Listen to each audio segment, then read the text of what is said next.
Sumabog na ang pinakamatinding balita na yayanig sa buong mundo at sa bawat sulok ng ating bansa ngayong gabi. Sa isang hindi inaasahang revelasyon na tila kidlat na tumama sa gitna ng katahimikan, lumabas ang mga ulat na ang International Criminal Court o ICC ay tuluyan na raw ibinasura ang lahat ng kaso laban kay dating Pangulong Rodrigo Duterte. Ayon sa ating mga espiyang nakatago sa loob ng mga opisina sa Hague, ang mga dokumentong selyado ng bakal ay bigla na lamang pinunit at ang mga huwes ay di umano'y yumukod sa harap ng katotohanang walang sapat na ebidensya upang ituloy ang nakapanghihilakbot na paglilitis na matagal ng pilit na ibinabaon sa limot. Hindi makapaniwala ang Pangulong Bongbong Marcos sa kanyang nalamang katotohanan ng masilayan ng lihim na memo na nagpapatunay sa tagumpay ng kanyang hinalinhan. Ayon sa mga saksing nasa loob ng Malacanang, tila tumigil ang pag-ikot ng mundo ng administrasyon at ang mga pader ng palasyo ay tila naglalaway sa takot habang ang mga itim na sasakyan ay nagmamadali sa gitna ng gabi upang pag-usapan ang dilubyong ito ng politika. Ang bawat opisyal ay tuliro at hindi malaman kung saan titingin dahil ang pasabog na ito ay tila isang bulkang sumabog na walang sino mang makakapigil sa rurok ng kapangyarihan at puot ng sambayanang Pilipino na uhaw sa sagot. Ito na nga ba ang huling kabanata ng isang madugong labanan sa hustisya o ito ang simula ng isang bagong yugto na magpapabagsak sa lahat ng survey at prediksyon sa buong mundo?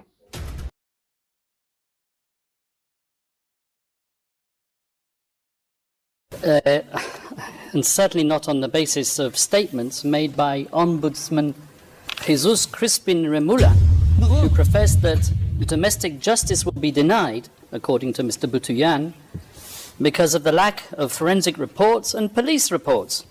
Now, I don't know which case Mr. Butuyan's metaphorical ship sailed into, but he clearly hasn't read the evidence.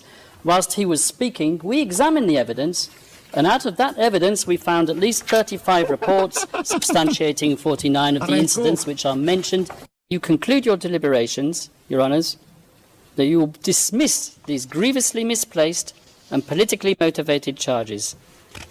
We will ask you to send Rodrigo Duterte back to his family, and we will ask you to give back to the Filipino people their Tatay Digong.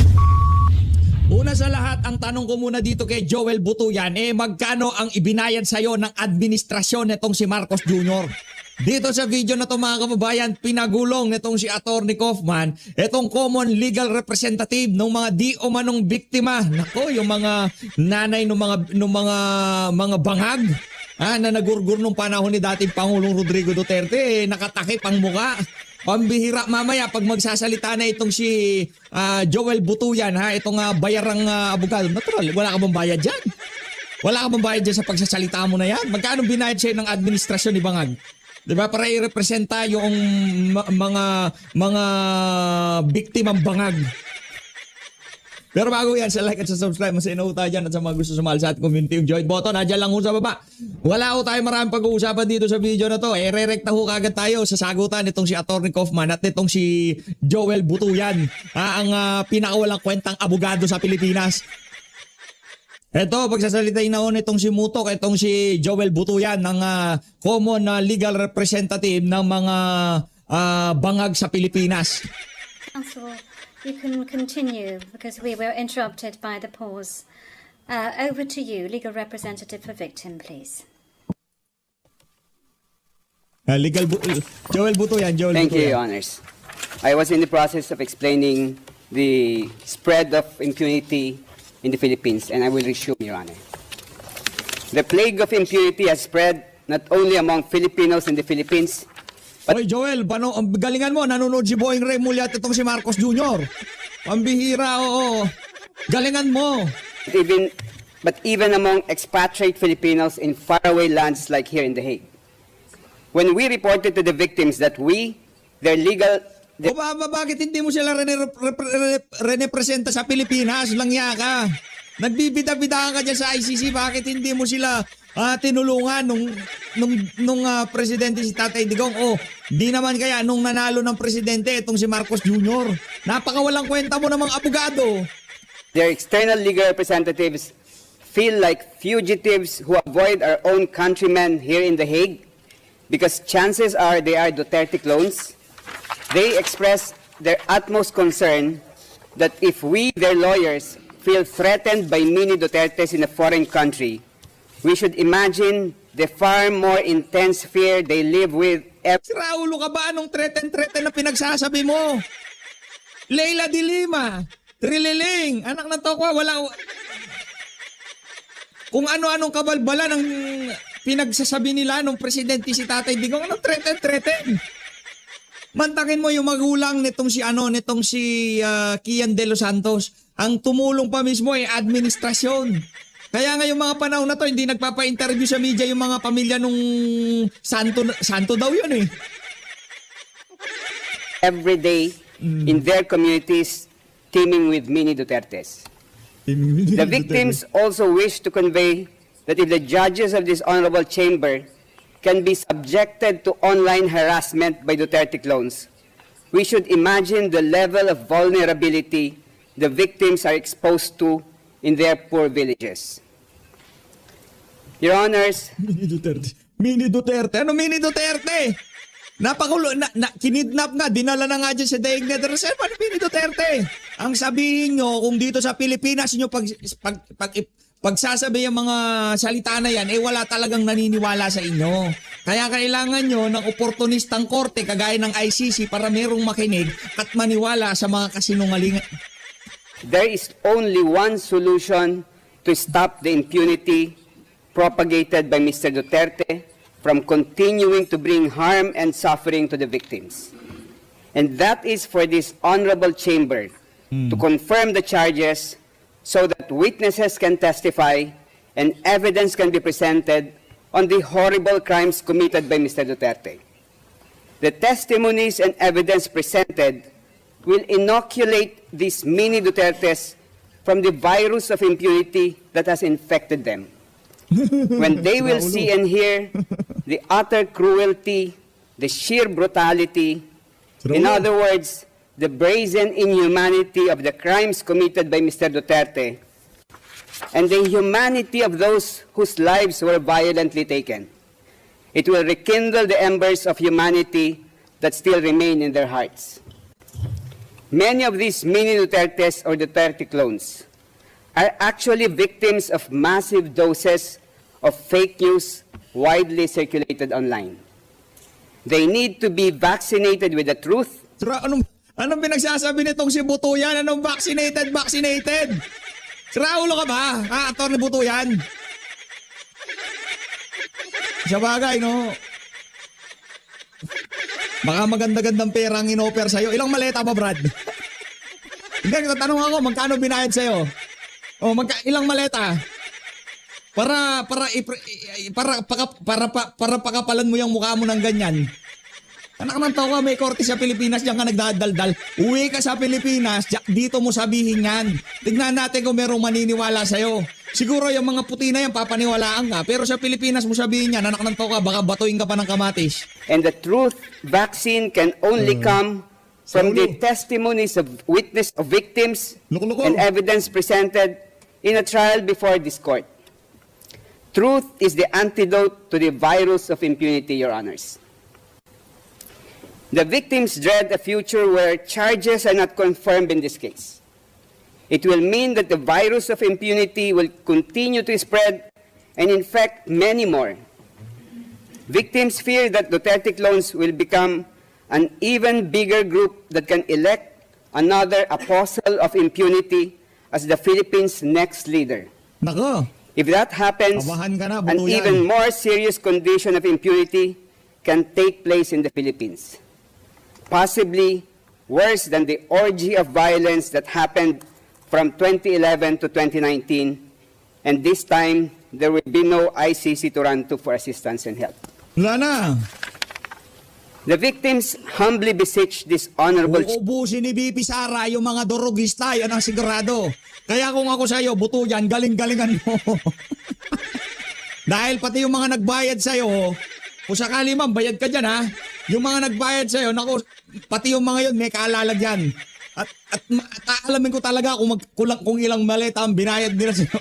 chamber to reaffirm the two crucial objectives of the ICC identified in the preamble of the Rome Statute.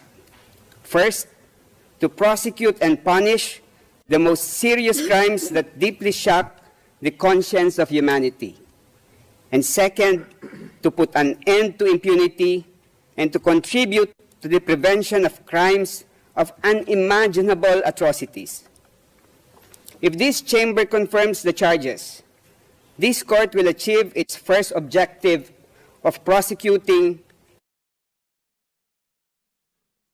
and if convicted, Pag medyo nag-i-stop-stop ho, sa ICC ho mismo yun, hindi sa atin. punishing Mr. Duterte for the unspeakable crimes he is charged with. But achieving the first Hindi, ganito na lang, buto yan. Kung talagang totoo sinasabi mo, bakit itong mga di umanong mga biktima, eto sila oh. Ba't nakatakip na mukha? Hindi na namin makita si Aling Sheila dyan. Hoy, buto yan. Walang yaka. Kung totoo sinasabi mo, ito yung mga di umanong biktima, magkano naman kaya ang pinagbababayad dito sa mga ano na to, itong mga individual na to. Nakatakip lahat ang mukha oh. Anong justice? Anong justice for Aldrin Castillo? Anong justice for Aldrin Castillo? Sa mga nakakakilala dito sa Aldrin Castillo na to, sabihin nyo kung talagang malinis yan o madumi yan ha. Ayun o, kung talagang asa na. Anak ng toka, natatakot kayo sa camera, bakit nakatakip yung mga mukha nyo? Kung talagang biktima yung mga mahal nyo sa buhay, ipakita nyo. Ipakita nyo pagmumukha nyo. Kaso ang hirap dito, pagka pinakita nila mukha nila, merong nakakilala, nagkanda loko-loko na. Yung mga kapitbahay nila, sasabihin, nakilala ko yan. Yung anak niyan, pusher, runner yan. Diba? Yan ang hirap dito. Ngayon, itong si Butuyan, daldal dyan sa ICC, yung mga rene-representan niya, di umanong biktima, anak ng toka, nakatakip ang mukha. Pambihira. Ay, merong ano dito, merong foreignoy. Merong foreignoy dito, oh. Sino kaya to? Ba't merong foreigner dito? Ayun, oh, ito. Foreigner ko yan, mga kababayan. Anong ginagawa ng isang foreigner dito? Nako, talaga naman. Ibang klase talaga tong administrasyon ni Bangag. O, tuloy natin. first objective will not automatically make this court attain its second objective. Merely putting forward the evidence gathered and the theory of liability of the prosecution will not necessarily resolve second objective. This court should allow victims to testify, and the record of the proceedings must reflect the harrowing experiences of those impacted by humanity. It is the brutality, in other words, the utter inhumanity of the crimes masterminded by Mr. Duterte, so that the people who adore and idolize him, the people who have become disciples of impunity, Raulo, ano pinagsasabi mo, the people? will see for themselves the inhumanity of the suspect. Anong inhumanity? Mga durugista ngayon! Mga drug lord, brad!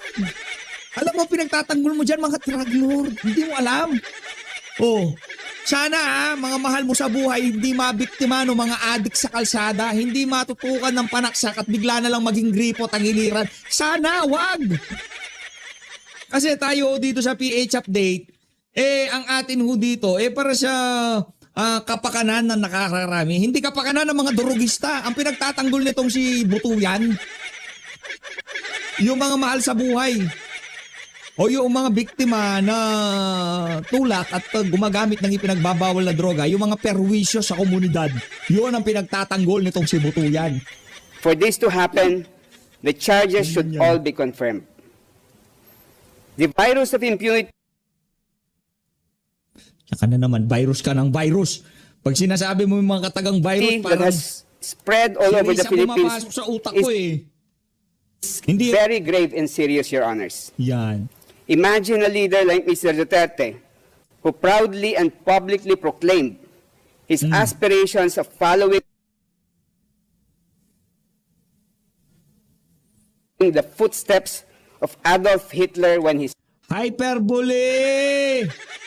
Figure of speech! Pambihira, oo. Yan ang abogado na pinagtatanggol ang mga siraulot, mga adik.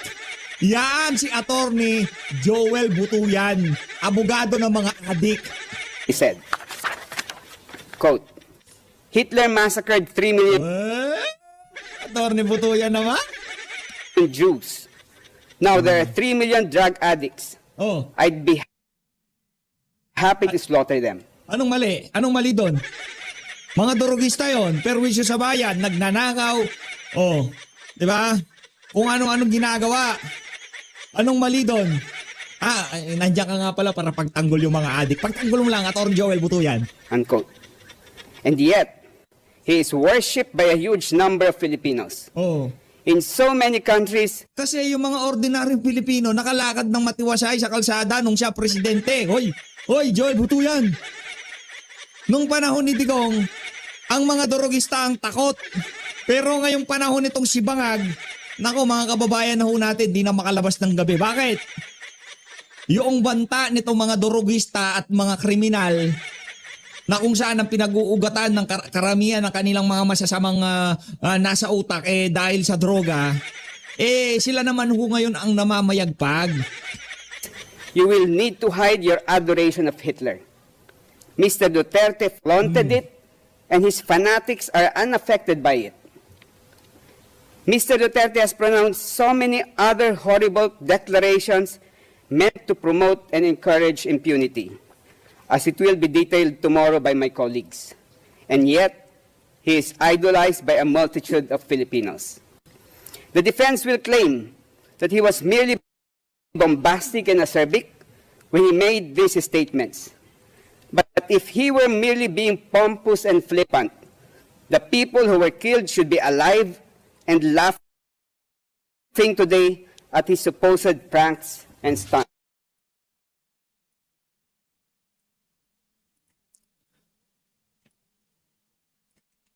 Kailan ba nung pinakauli tayo nagmura dito sa PH update? Pwede mong pa isa? Isa lang. Isa lang, last lang, pwede. Mamaya pagkatapos ng salita nitong itong butuyan na to, doon tayo.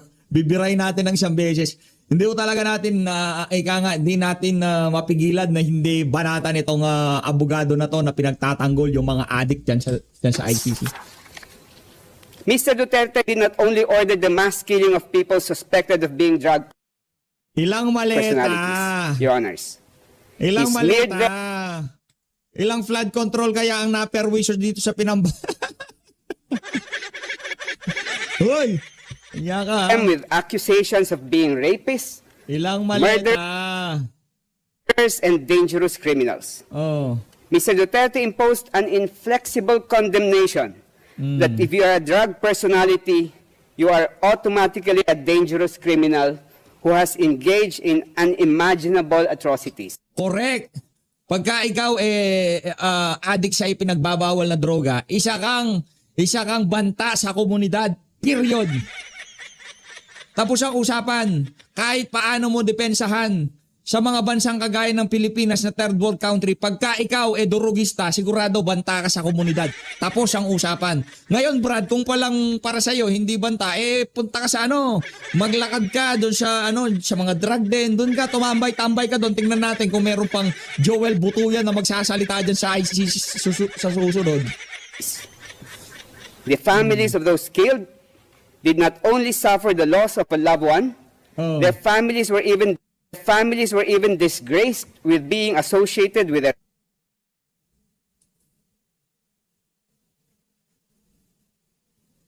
Inan tong abogado na to. May palang rapist, ganitong klaseng abogado. murderer, or dangerous criminal. Even after their loved ones were murdered, many families were subjected to deplorable injustices. Instead of gunshot wounds as cause of death in their death certificates, families were shocked to see pneumonia, heart attack, stroke, sepsis, and other false causes of death that were instead written down. Other families were charged substantial amounts, sums the impoverished families could not afford, just to retrieve the bodies of their loved ones from the funeral parlor who were suspected by the families of being in cahoots with the police officers. Some family members were even arrested and imprisoned by police officers on false charges and for the purpose of preventing them from complaining. In one particular incident, Your Honors, a young man and his common-law wife were sleeping in their shanty when men in civilian clothes knocked down the door to their house. The men Total cinema ho ito mga kababayan. Total cinema. Uuwi sa Pilipinas itong si Joel Butuyan bilang isang traidor na Pilipino. Ay hindi, superhero ng mga adik. drag the wife out of the room, Joel Butuyan, superhero ng mga adik. Di ba? Ang ganda ng title mo, Brad. Abogado ng mga dorogista. Ang ganda, anak ng toka. Di ba? Abogado ni Parohino. Ay, ang ganda, Brad. Gusto ko yung titulo mo ngayon. Joel Butuyan, tagapagtanggol ng mga adik. Aba, ayos.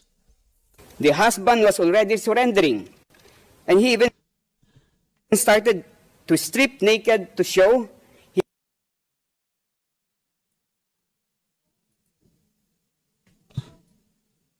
he had no drugs or firearm on his body. Oh. Kwento mo sa pagong. He said in the Filipino language, "Sir, malinis po ako, maghuhubad ako, sir." Translation in English, "Sir, I am clean. I will strip naked, sir." Still without mercy, the men shot and killed him. After killing the husband, they arrested the wife and accused her with falsified and non-bailable charges. When the deceased mother and cousin went to the police station to find out what happened to the young man, because O yung mga adik, pagka umuwi itong si Butuyan, alam nyo, latagan nyo ng hero's welcome. they were not in the scene of the crime when it happened, that Kailan kaya uuwi itong si Butuyan? Lalatagan natin ng hero's welcome para sa mga bangag. Pagka umuwi ito, palagay ko magpapaparty sa Malacanang to si Marcos Jr. two were also summarily arrested and charged Pangit ng dating ng live na to ng ICC. Narumekta na ho kasi tayo kasi pagdating dun sa mga mainstream media at yung mga nagre-relive ng video, ganito din ho. Sa ICC ho pala, ganito na ho talaga yung feed nila. if they were arrested and charged with fabricated crimes.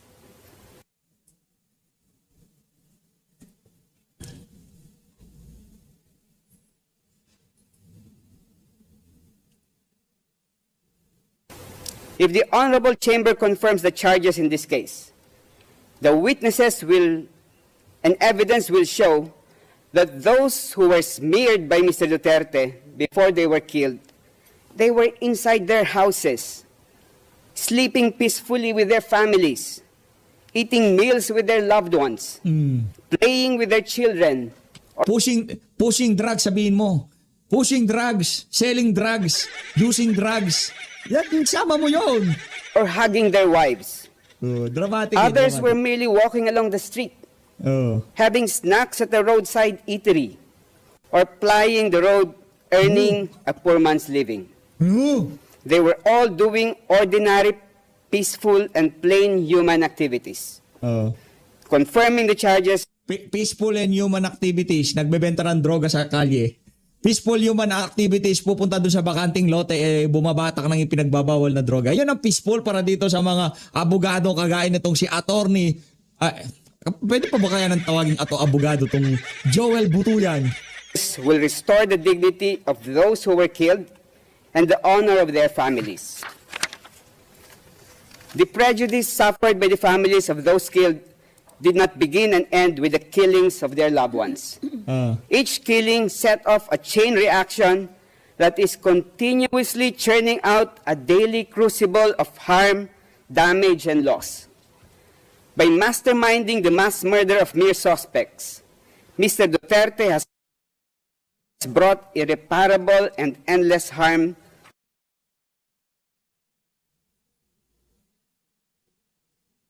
to the families. An overwhelming majority of those killed were the sole breadwinners Ang problema, of poor families.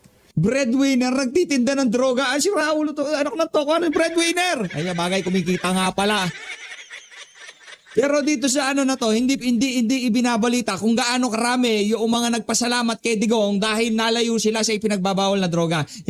Dito sa hearing na to, hindi na pag-uusapan yung milyong mga magulang na nagpasalamat kay Digong dahil nalayo sa illegal na droga ang kanilang mga anak. Wala ho dyan. Yung mga kliyente lang siguro ng mga bangag nitong si Butuyan ang binibida niya dito. These families were Butuyan, dependent on each day's wage Kala mo, for ah. their daily sustenance. They were hand-to-mouth families. Hand to mouth With the families. death of their breadwinners, the Kumita na widowed yan, Butuyan. spouses, a majority of whom are women, have had to take on the roles of two parents.